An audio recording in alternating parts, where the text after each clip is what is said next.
स्वागत है आप सभी का जी न्यूज के खास कार्यक्रम चक्रव्यूह में महाराज में।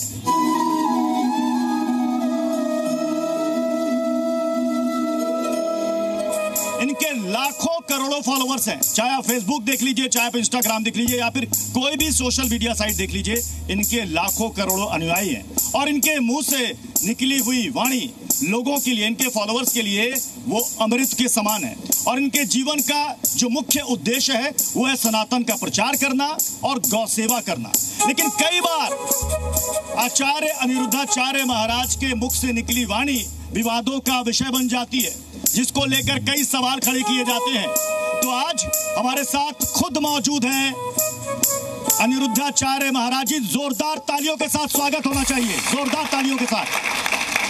और आज महाराज जी उन तमाम सवालों के जवाब देंगे। सवालों का एक चक्रव्यूह होगा। अब देखना है कि महाराज जी अक्सर अपने तर्कों से, अपनी वाणी से सबको लाजवाब कर देते हैं। आज ये चक्रव्यूह महाराज जी तोड़ पाएंगे, भेद पाएंगे या नहीं। और हमारे साथ भजन मंडली भी है और 3 और खास मेहमान हैं।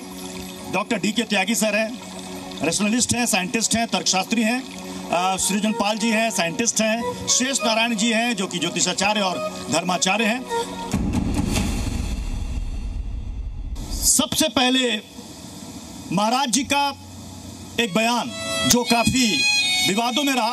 पहला बयान उनका था कि क्रीम से नहीं, गाय के गोबर से सुंदरता बढ़ेगी। क्या वो बयान था?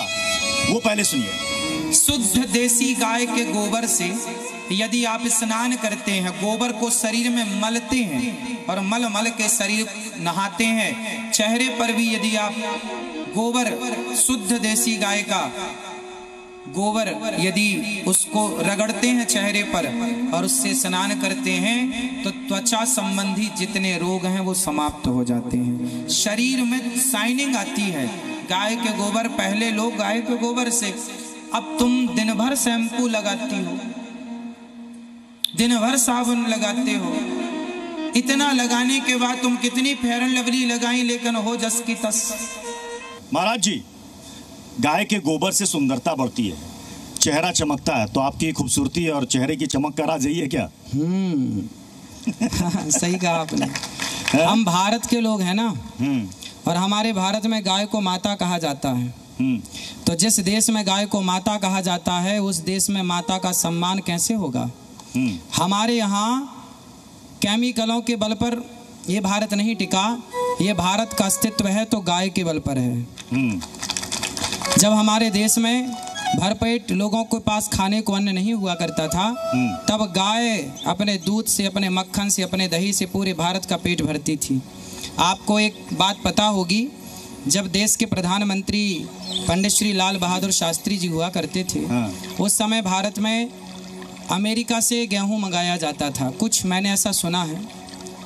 तो उस समय हमारे भारत में भरपूर गेहूं नहीं था। मतलब पुराने, आज के 100 साल 50 साल पुराने लोगों से पूछो तो भरपेट खाने की व्यवस्था हमारे यहाँ नहीं थी, इतनी गरीबी थी जी। उस समय भी जहाँ खाने को पृथ्वी अन्न नहीं देती थी, उस जमाने में गाय ने हम सबको दूध दही घी पिला पिला के हम सबके प्राणों की रक्षा की है।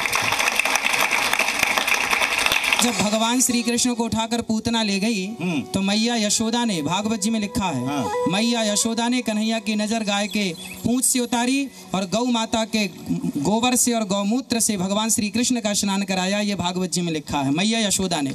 मैया यशोदा ने। ये आपने कहाँ से सुना कि गाय के गोबर लगाने से चेहरा खिल जाता? सुना नहीं, पढ़ा।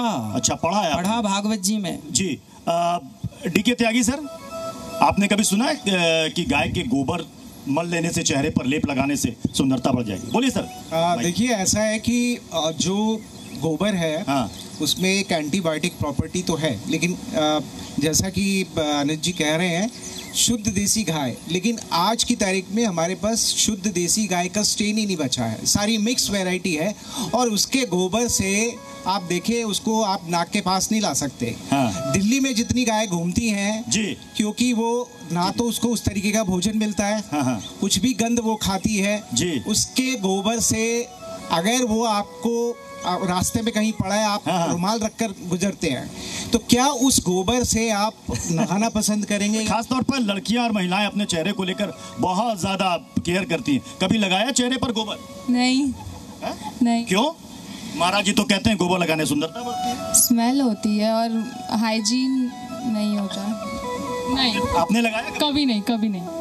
नहीं, अभी तक तो नहीं लगाया। अभी तक तो नहीं लगाया? नहीं। अब महाराज जी तो कहते हैं कि वो लगाते हैं। महाराज जी आप लगाते हैं? वाकई में लगाते हैं गोबर? भैया जी ने अभी सही बताया कि शुद्ध जो देसी गाय का गोबर है, नहीं लगाते हैं चेहरे पर? लगाता हूँ, हम तो नहाते हैं गाय के गोबर से। हमारे यहाँ जैसा कि भैया जी ने कहा, दिल्ली में शुद्ध गाय है कि नहीं मुझे नहीं पता, पर वृंदावन में आज भी गौरी गोपाल गौशाला में शुद्ध भारतीय नस्ल की देसी गाय है, शुद्ध। आज भी संतों ने कुछ गायों को बचा रखा है, कम है। इन्होंने भैया ने ठीक कहा कि शुद्ध गाय का गोबर जो है ना बेटा, वो आपकी चमड़ी के लिए, त्वचा के लिए बहुत अच्छा है। लेकिन अब वो इन्होंने ठीक कहा, मिलना ही नहीं है, कमी है उस चीज। इसलिए हम सबको चाहिए कि घर में गाय रखना चाहते हैं। नहीं, मैं इसी में कुछ जोड़ना चाहता हूँ। हाँ, सही बात है जो त्यागी जी ने कहा, महाराज जी ने भी सही कहा कि शुद्ध गाय अगर है तो एंटी बैक्टीरियल प्रॉपर्टी है, लेकिन होता नहीं है, शुद्ध गाय तो मिलती नहीं है। तो अभी समस्या ये है कि गाय की जो गोबर होती है उसमें एक बैक्टीरिया होता है, वो होता है टिटनेस का बैक्टीरिया। तो अगर आपके चेहरे पे कुछ कटा है और आपके टिटनेस का बैक्टीरिया गोबर के जरिए अंदर चला गया तो ये जानलेवा भी सिद्ध हो सकता है। और ऐसे डॉक्यूमेंटेड केसेस हैं, मेडिकल जर्नल्स में ऐसे केसेस बहुत सारे हैं जहां पर गाय के गोबर चोट में लगने की वजह से टिटनेस का बैक्टीरिया अंदर चला गया। तो अब शुद्ध गाय कैसे ढूंढेंगे, वो तो महाराज जी बेहतर बताएंगे। गाय इसलिए हमारे पुराने बुजुर्गों ने घर में सबने गाय रख रखी थी, और जब घर में गाय थी तो गाय का संरक्षण, संवर्धन सब कुछ था। आज हम लोगों ने कुत्तों को रखना स्टार्ट कर दिया, गायों को गलियों में छोड़ दिया, तो आज गायों की दुर्गति है। अब आने वाले टाइम पे शुद्ध देशी गाय मिलना मुश्किल हो जाएगी। जैसा कि गुरुजी ने कहा कि भागवत गीता में लिखा है कि मैया यशोदा ने कृष्ण जी को नहलाया था, पर इससे यह तो सिद्ध नहीं होता ना कि उससे आपकी सुंदरता बढ़ती है, सौंदर्यता बढ़ती है। और रही बात गोबर लगाने की, तो माना उसमें जैसे सर भी बोल रहे हैं तो एंटीबैक्टीरियल प्रॉपर्टी हो सकती है, बट उससे एक हाइजीन भी होता है। आप कंफर्टेबल। आप चेहरे पर लगाना या नहाना पसंद करेंगे? जी नहीं सर, बिल्कुल नहीं। पर्सनली मैं ये लगाना पसंद नहीं करूँगा, हाइजीनिक रीजंस की वजह से। देखिए, ये हमारा यूथ है जिनसे भी आपने बात की। अब देखिए कितनी सारी क्रीम ये सारे लोग लगाते हैं और उनमें कितना केमिकल होता है, कितना डैमेज करता है आपकी चमड़ी, आपकी त्वचा को। लेकिन उस केमिकल पे आंख बंद करके भरोसा आपने कर लिया। लेकिन गाय के गोबर पे भरोसा करने के लिए आपके कितने सारे नखरे हैं। शुद्ध देसी गाय के गोबर की मैं बात कर रहा हूँ। आज के यूथ को समस्या क्या है, हमारे भारत के यूथों को ये बताया ही नहीं गया कि गाय के गोबर में शक्ति क्या है, पढ़ाया ही नहीं गया।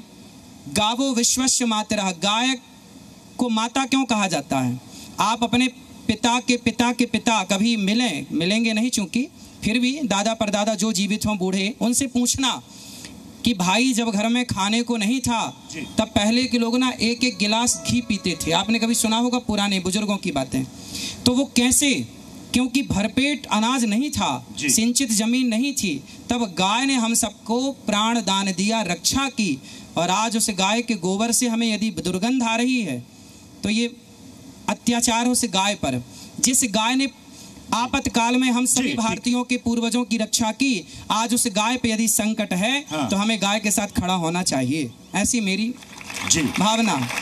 ठीक है, चूंकि आपके जीवन का मकसद ही है सनातन का प्रचार करना और गौ सेवा करना। गाय के बारे में आप बहुत कुछ जानते हैं, जो जानकारी यहाँ पर दे रहे हो। अलग बात है कि आपकी राय से यूथ और तमाम लोग इत्तेफाक नहीं रखते, वो चेहरे पर गोबर नहीं लगाना चाहते। एक और बयान था महाराज जी का जिसमें वो ये कहते हैं कि गाय के गोबर से जो गेहूं निकलता है, यही बयान था ना शायद आपका, और उसको खाने से संतान की प्राप्ति होती है। क्या कहा था महाराज जी ने, पहले वो सुन लीजिए, उसके बाद महाराज जी से उस पर जवाब लेंगे। जिसको संतान नहीं होती वो गाय को गेहूं खवाए, और गेहूं जब उसके गोबर से वापस आए तो उसको धुल करके, उसे सुखा करके, उसको पीस करके उस आटे की रोटी बनाकर भगवान को भोग लगाकर वो रोटी खाने से संतान प्राप्ति होती है। मतलब समझ रहे हैं? स्त्री में कई बार डॉक्टर कमी बता देता है कि आपके गर्भाशय में कोई प्रॉब्लम है। कई बार पुरुषों के शुक्राणुओं में कमी रह जाती है। कई बार डॉक्टर क्या बताते हैं, या तो बच्चे पैदा करने में या तो स्त्री में कोई कमी रह जाए 1%, या पुरुष में कमी रह जाए 1%, शुक्राणु में कमी रह जाए या स्त्री के गर्भाशय में कोई प्रॉब्लम हो, तो जो गाय के गोबर के द्वारा गेहूं खवाने के बाद जो गोबर से वो गेहूं निकला, सुखा कर जो आटा बनाकर जो रोटी खाएंगे, उस रोटी में वो ताकत आ जाती है जो आपके शुक्राणुओं की भरपाई कर देता है, गर्भाशय को डैमेज है तो ठीक कर देता है। मतलब गाय आपके गर्भ की रक्षा करती है। महाराज जी कहाँ से लाए सब रिसर्च आप? रघुवंशम पढ़ा है आपने? नहीं। पढ़िएगा। रघुवंशम महाकाव्य श्री महाकवि कालिदास जी ने लिखा है।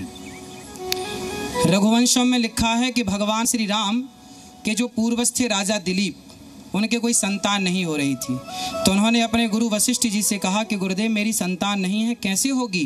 तब गुरु वशिष्ठ जी ने कहा था कि आप गाय की सेवा कीजिए, और राजा दिलीप ने गाय की सेवा की वर्षों तक, और गौ माता की नंदिनी नाम की गाय थी गुरु वशिष्ठ जी के पास, उन्होंने दी, बोले इसकी सेवा करो, और उस गाय की सेवा के बल पर उनके यहाँ एक पुत्र हुआ, जिन पुत्र का नाम रघु पड़ा, जिनके नाम से पूरा रघुवंश आगे चला। राजा दिलीप के गाय की सेवा करने से हुआ या वो गेहूं खाने से हुआ? गाय के, देखो ऐसा कई जगह मैं आपको प्रमाण दे सकता हूँ, आप पहले बताते तो मैं वो पुस्तकें लेके आता, ग्रंथ लेके आता। नहीं, अगर आपने पढ़ा होगा तो किसी पुस्तक का नाम भी याद होगा। बिल्कुल, मैंने बताया रघुवंशम में तो ये जिक्र है, पर जो गोबर की बात है, गोबर नहीं खाना है, गाय को गेहूं खिलाओ। सबसे पहले क्या करो, गाय को गेहूं खिलाओ, फिर जब वो गेहूं गाय के गोबर से वापस आएगा तो उस गोबर से उस गेहूं को निकालना है, साफ करना है, 5 बार 6 बार 10 बार उसे साफ करो, फिर उसे पीस कर फिर उसकी रोटियां बनाकर खाने से, मैंने जो सुना है जी अपने ऋषियों से, संतों से, और पढ़ा है जो, वो ये पढ़ा है, कुल मिलाकर के गाय ऐसी है कि गाय केवल